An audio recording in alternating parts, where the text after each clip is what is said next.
Ladies and gentlemen, I'm doing a bit of a double feature today, and frankly, I am biting off a little more than I can chew, because today we're talking about War and Peace by Leo Tolstoy. And this is famously a very large book. It's about 1,500 pages long.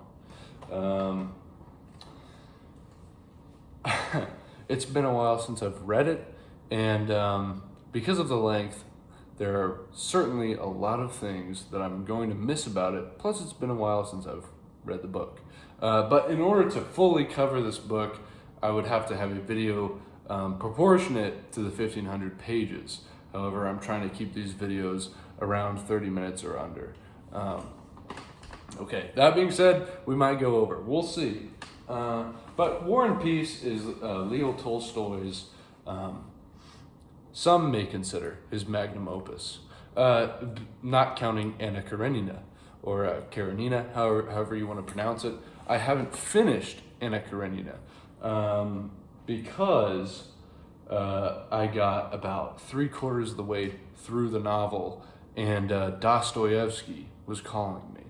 And so I had to say, I'm sorry, Tolstoy, I love you, I will return soon, but I must go on the journey with the brothers Karamazov, and that's what I did. So, but today we're gonna try and discuss just some of the characters in War and Peace and the setting and what's going on in the story. Now, when I explained the book to some of my friends or anybody, if you want to prove that you have the ability to read books, you say, I've read War and Peace. To the average individual, they're like, oh, War and Peace, that's a long book. And you said, yes, it is a long book. And I've read through all of it. And, but that being said, what it really reminds me of is watching some series on Netflix. That's really long, like Sopranos or something. And you don't really mind that it's so long, because these characters really become your friends, and you just want to catch up with your friends. And so War and Peace takes place around the Napoleonic Wars. I believe it starts in 1800. I could be wrong about that, and it ends in 1812. Or a little past 1812, because I believe 1812 is when Napoleon invades Russia. So, but we're going through the whole thing. So the book starts off when the war is starting to get a little heated and getting a little close to home in Russia. And the novel revolves around a couple families. The main families being, now I apologize, you native Russian speakers, or I know that there's some Ukrainians watching, and I'm sure that you'll not like my pronunciation. I am a bit of a Yankee, so I'm not well versed in Slavic pronunciations. But the Balconsky family, which would be Maria and Andrei, and the Bezukhov family, that would be Pierre, primarily, and then the Rostov family. So these are the main sort of three big families within the novel that we're going to follow. And the narrator is a little interesting, because in many books, when you read a novel, like say the Brothers K. The Brothers Karamazov is narrated by somebody that was in the town that observed these things happening. Now, of course, the narrator has insights to things within the novels that a normal, ordinary person on the street, just sort of witnessing things, would have no business knowing, right? Think about Moby Dick. Think about Ishmael. How does Ishmael know what's going on below deck in Captain Ahab's private quarters? Are we supposed to presume that he snuck below the deck and has just been constantly listening to Ahab dreaming and screaming in his sleep. I think that's, you could make that presumption, but I would say that at a certain point, the narrator, you just have to trust the narrator and not question it too much. But in War and Peace, the narrator, you have to assume, is God. Okay? Because he knows the interior thoughts of all the characters, and he's omnipresent. He's able to switch from somewhere not in Russia at all. He's able to switch from Moscow to St. Petersburg, and he knows every little detail. He even at one point narrates from the point of view of a dog. Okay, so who else would know what a dog is thinking? Probably has to be the omnipresent God, right? So you could. That's just how I like to read it. That's how I like to interpret it. You could also say that it's Leo Tolstoy writing War and Peace. That's all fine with me. But that being said, there are definite cultural differences between Petersburg and Moscow. Moscow is the heart of the red-blooded Russians. They are the classic, a little bit more simplistic, patriotic Russians, whereas the Petersburgians, the people, the residents of Petersburg, are more of the high-class individuals. And what is prevalent amongst the high class in Russia is French speakers. So if that's sort of their cultural standard to what real defined and refined culture would be, is the French culture. So many of the characters, if they are well educated, and if they are from Petersburg, will be speaking French in a lot of these passages. And unfortunately, my edition, they're all in French.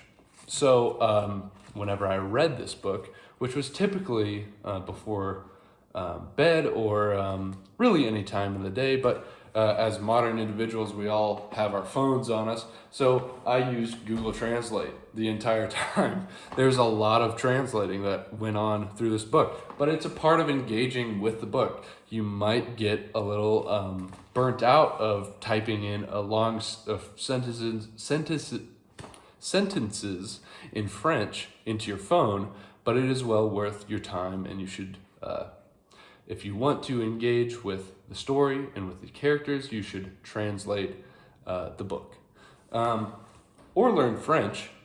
Perhaps, I know there's many educated individuals and bilingual, trilingual, quadrilingual, individuals. I've talked to some that have contacted me on Instagram. It's been very, very cool to talk to you guys. So look me up, and if you have something that you want to talk about, hit me up. And if you have requests, I would love to talk about those as well. But so let's get into the characters a little bit. The main character, I would say the main character would be Pierre. And Pierre is sort of Tolstoy's character that represents Tolstoy. And you can find these characters within Tolstoy's novels. I would say in Anna Karenina, it would be Leroy. What's his name? Levin. So Levin would be Tolstoy's character. Now, but about Pierre. Pierre is a half-child, or a half-child? He's a, I don't want to say illegitimate. He was a child from another woman that he was not married to. So sort of a half, sort of an illegitimate child to a very, very rich man. Now this time in Russia, the Russian, this is Tsarist Russia. So what you have in Tsarist Russia is the rich aristoi would have, or oligarchy, the oligarchy would have estates and the peasants, which were called muziks, or muziks. Please, Russian speakers, do not crucify me. But they would have this sort of peasant class, and they were almost akin to slaves. Now, later on, they're going to be freed after Tsar Alexander the second, third, I forget. But at this time, this is Alexander the First. Tsar Alexander the First, and he was a very young Tsar at the time, and relatively inexperienced, but very well loved. It was very many people loved Tsar Alexander, but so anyways, Pierre's father is a extremely wealthy individual in Moscow, I believe. Now, I could be getting this confused. It could be, it was either Moscow or Petersburg, St. Petersburg. I believe it was Moscow. And he dies. When he dies, though, Pierre has sort of had this ideal of his father that's always been sort of distant. And he's been sent off to schooling abroad. This was a very common thing in Russia. If you were from a well-educated or a wealthy family, they would send you to school abroad, and you would get cultured, right? So that's why a lot of the issues from Europe in England or the French especially are being carried back to Russia. And this is Dostoevsky and Tolstoy have this big concern about this happening. Especially Dostoevsky, because they're getting the idea of these nihilists and these, socialists coming in, communists essentially, which will end up taking over, of course. But they want to slow this process. In The Brothers Karamazov, when Dostoevsky is talking about Alyosha, he says that if it weren't for his faith in God, he would have become a socialist. He would have become a socialist. And the problem of socialism is not for the so-called state or freedom or whatever. What it's really about is the attainment, is not the attainment of heaven on earth, but to the abasement of heaven to earth, right? So what they're trying to do is replace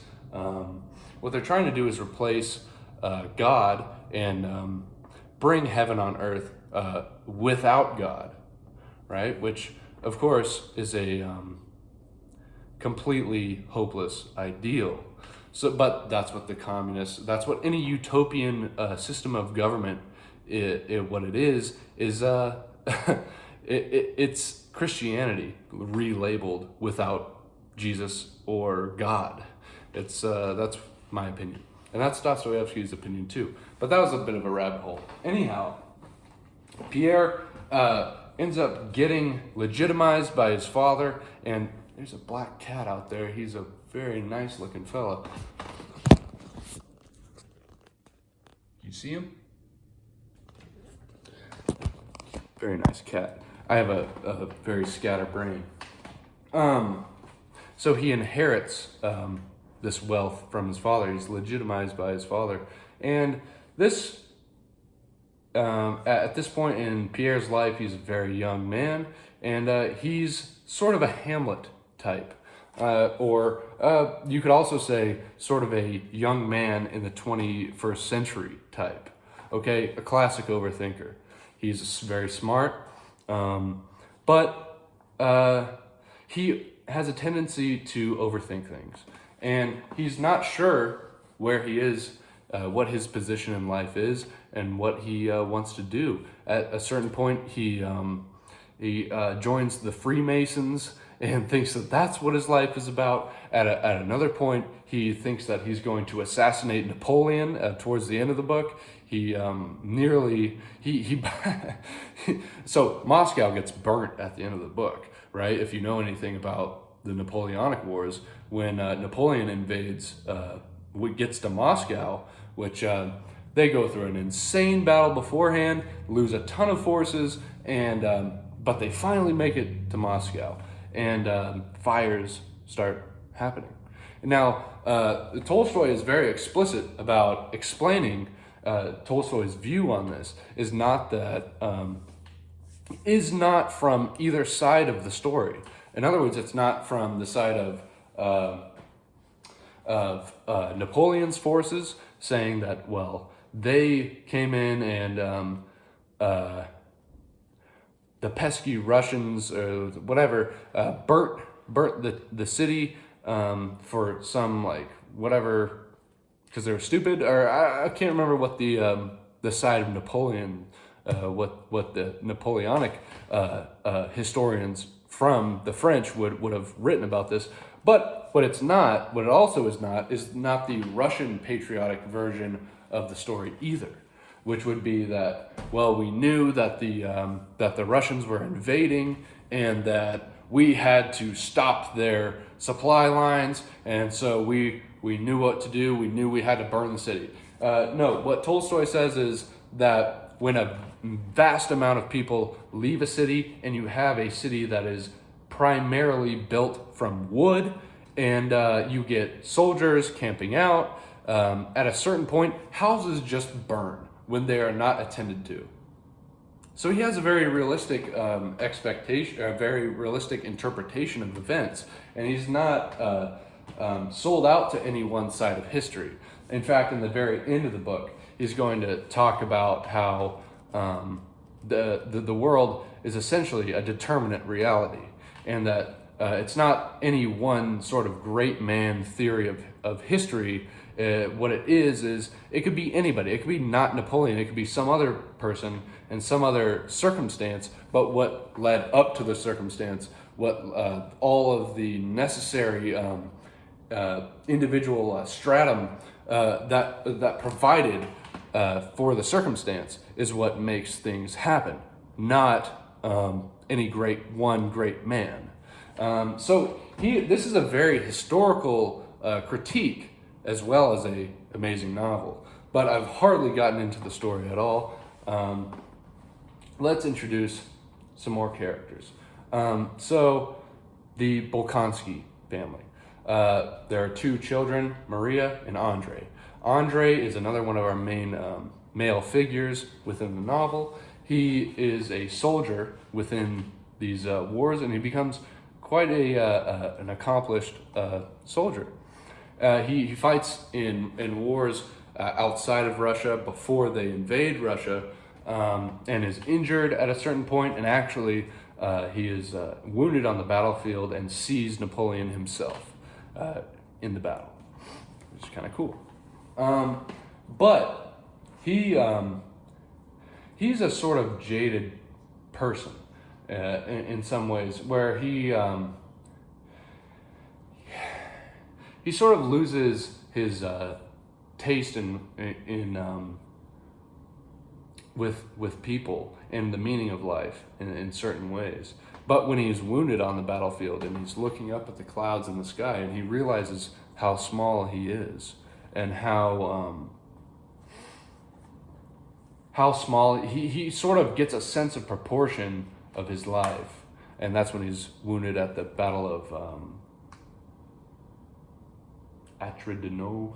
I can't remember these battle names. Excuse me, but he's wounded. But after that, he comes home, and he will end up.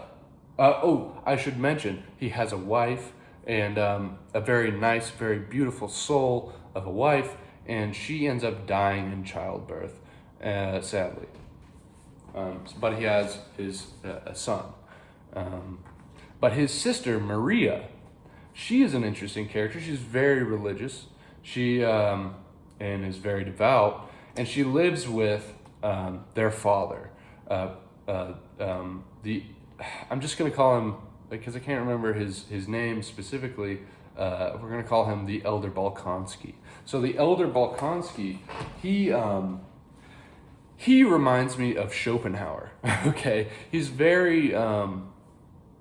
very pessimistic character. and very concerned with how things were in his day, and he's sort of jaded and burnt out with these new ideas that are coming around. But Maria stays at home with her father. Their mother has passed at this point, and she stays with her father and receives mathematical instruction from her father. Her father's quite an educated man, and he takes it upon himself to educate Maria. But he is a very unloving person, or he doesn't express his love in such a way that is how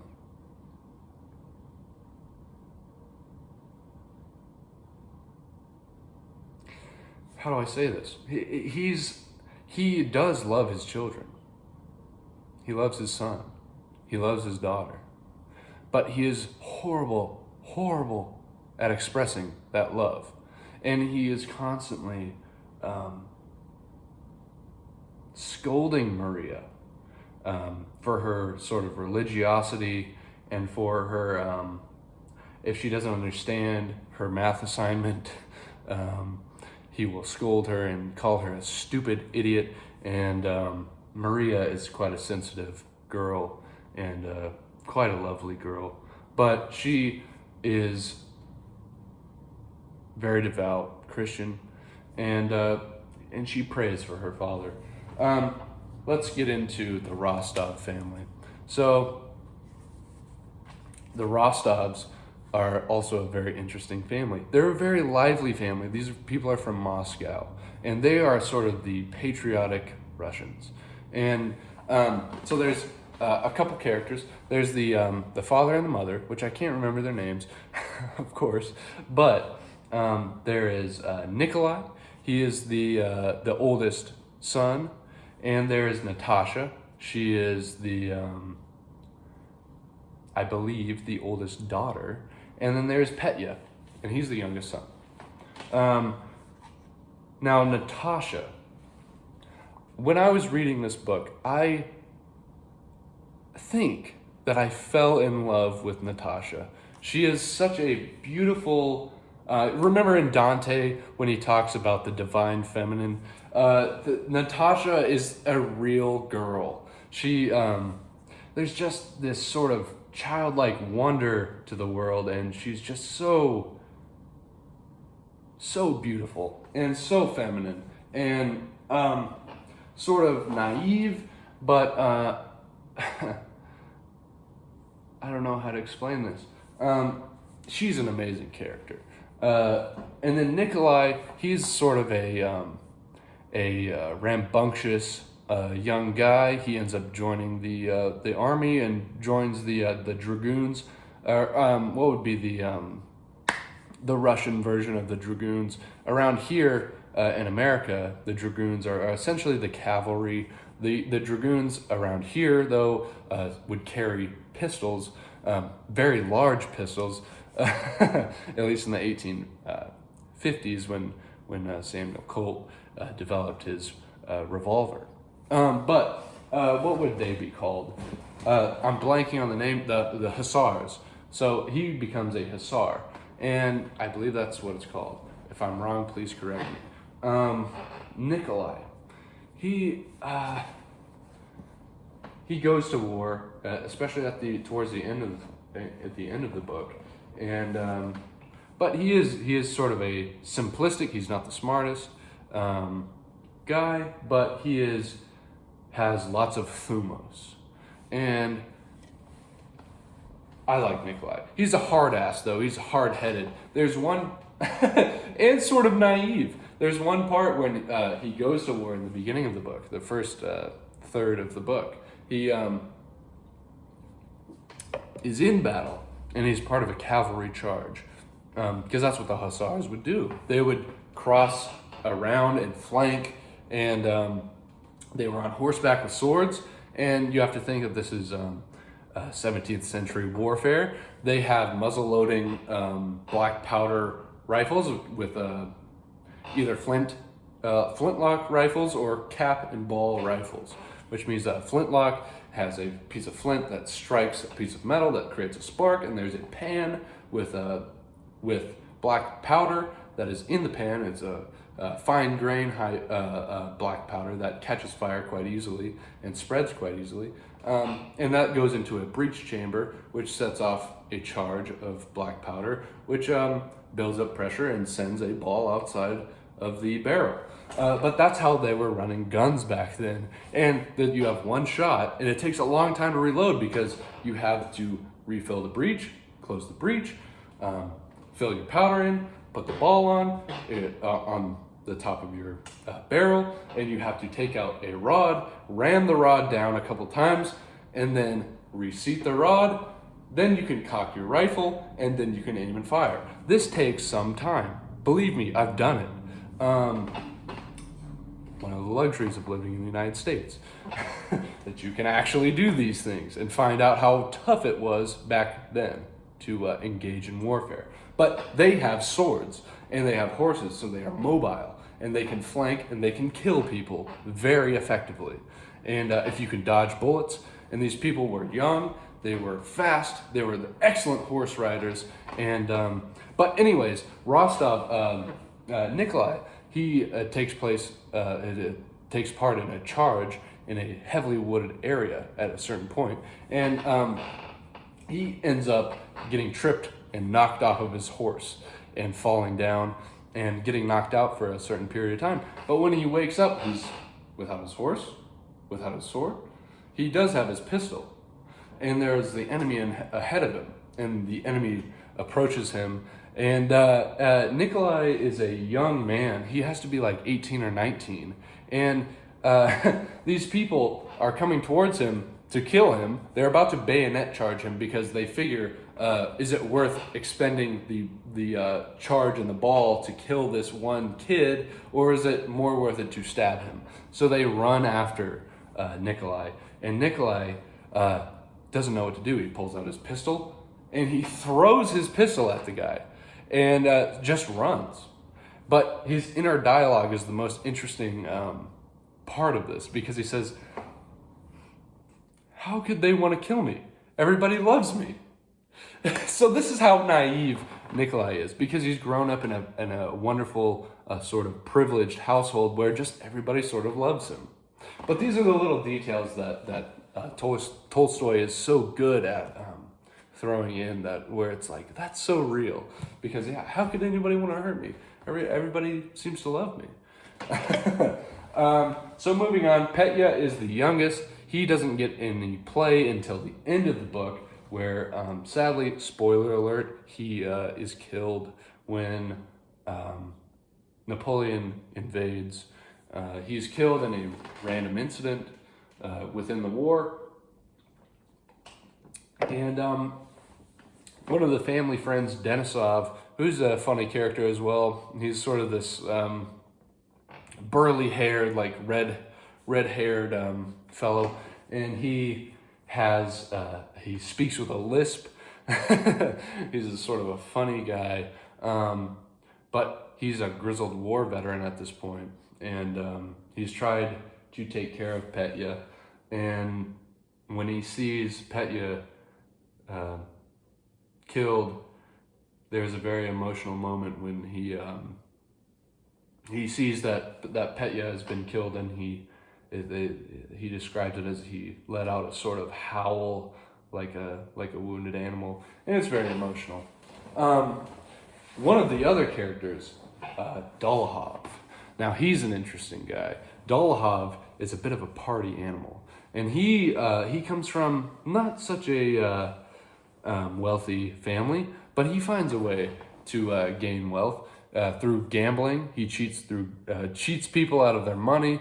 At one point, he fights a duel with Pierre because, I forgot to mention, Pierre marries this girl Elaine. Now Elaine, Helene, this is how her name is spelled. I have the character, and look, I actually took notes this time, guys. I have the character list so that I don't forget. This is how you spell Elaine. So, Elaine is a whore, bitch. I hate Elaine. all she wants, she's a gold digger. All right, she's a gold digger. She marries Pierre. Pierre is consumed with his lust as a 19 or 20-year-old guy with a lot of money, and Elaine has massive.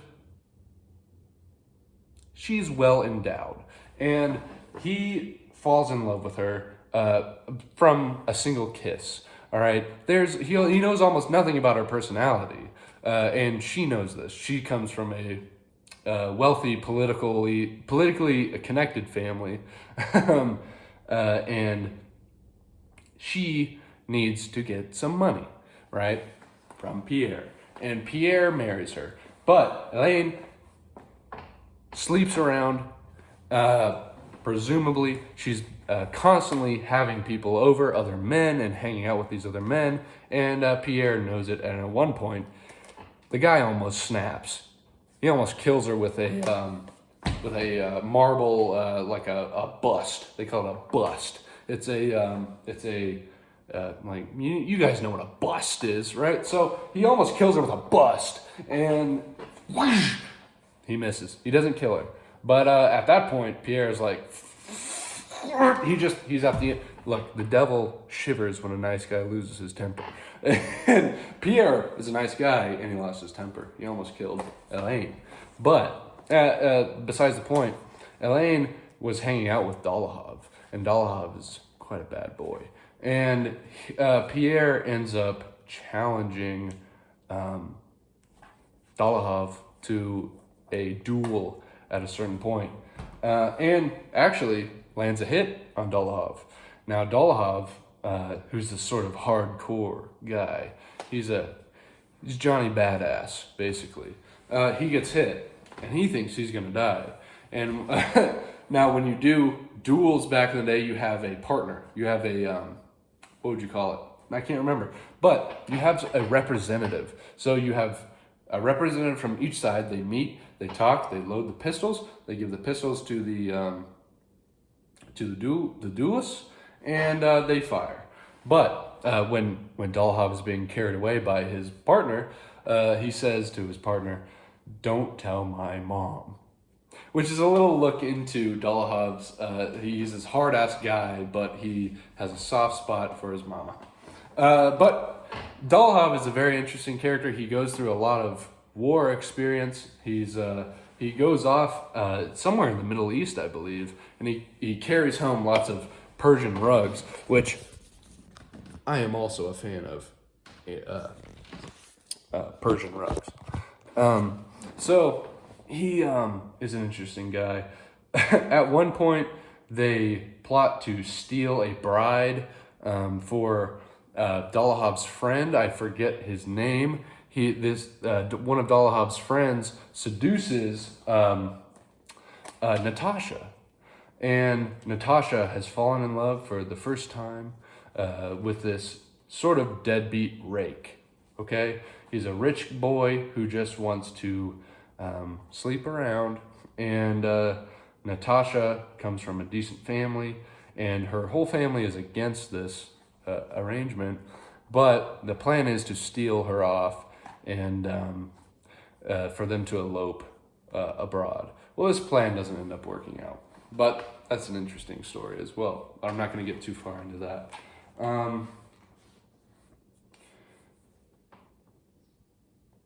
There's so much more to say about this book, but I'm looking at the time that we're in, and I think that it is probably a good time to end the video. I know that we're sort of ending in the middle of the video, but I hope that I've inspired you to read War and Peace and to struggle through the length of the book. And as soon as I end this video, I'm going to remember more stuff, and I'm like, wow, why did I say that? So maybe I'll have to make a part 2 if I remember some more details, but this is a truly wonderful book, and it has gotten me through a tough time in my life, and it is near and dear to me, and I will reread it at some point. Like I say, starting and reading this book, and I could flip to any page and reconnect with my friends from War and Peace, and I suggest that you make friends of these characters as well. So I hope you enjoyed, and I hope you read War and Peace.